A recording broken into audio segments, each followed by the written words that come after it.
One of the biggest mistakes I think a lot of people make too is that they're always searching for the lowest fare. This may sound counterintuitive. Everybody's saying, Ben, of course I'm always looking lower fare. And I used to do the same thing. But what I found that is if you decide to pick one airline to fly, it may make more sense to pick that, even if it's not always the lowest fare. Let me explain why. When I was a business traveler for many years, I would fly Southwest if it was locally, if I'm based in LA. If I was trying to head up to the Pacific Northwest, like Seattle, Portland, I would fly Alaska because they had more flights. And if I had to fly the rest of the country, I'd fly American. So I was spread out between 3 different airlines. What happened was, even though I signed up for their frequent flyer mileage earning program, I never earned enough miles to ever make a redemption because I split it. So I had low. That was one problem. Yeah. The second problem is I didn't fly one, so the airline didn't recognize that I flew other airlines. They didn't know I flew other airlines. They just thought I got on their plane twice a year, 3 times a year, because the frequency I was flying them.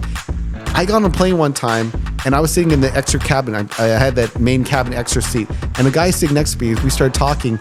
He said he was a business traveler too, but he flew way less than I did.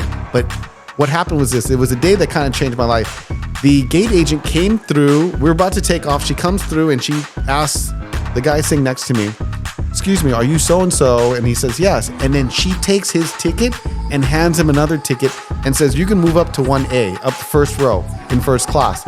And he moved up to first class. And I said to myself, I've been flying this airline for like 5 years. I've never had anyone... by the way, that's called an operational upgrade. They upgrade you right on the spot. After you check in and you're in your seat. Like they can still upgrade you all the way there. Wow. Okay. Yeah. So he came up and they basically got his bags and they moved them to the front row. And I said to myself, after we got off the plane, I'm gonna go talk to him. I'm gonna find out why or how that even happened. I went and talked to him and he said, even though he flew less than me, he flew only American Airlines. So he had a elite status. He had gold status. He had silver, platinum status. And I had never reached that level because I had split it up. Because I was always looking for the lowest flight. And what I found out was that he got that extra legroom for free, whereas I had to pay for it. He got free bags because he had elite status. He got to take not only himself, but if he flew with his wife or his kids, they also got the extra legroom seats. They didn't have to pay for the seat selection. He always got the extra legroom. He always got the extra, and his entire family. So it wasn't just him. It was him, or if he had anyone traveling with him. So as long as he was traveling and he booked the ticket together in a group, he would always get that. And I said, oh, that clicked it for me because I said, I've been doing this wrong the whole time. Because in the end, he paid less than I did because I had to pay for the extra legroom.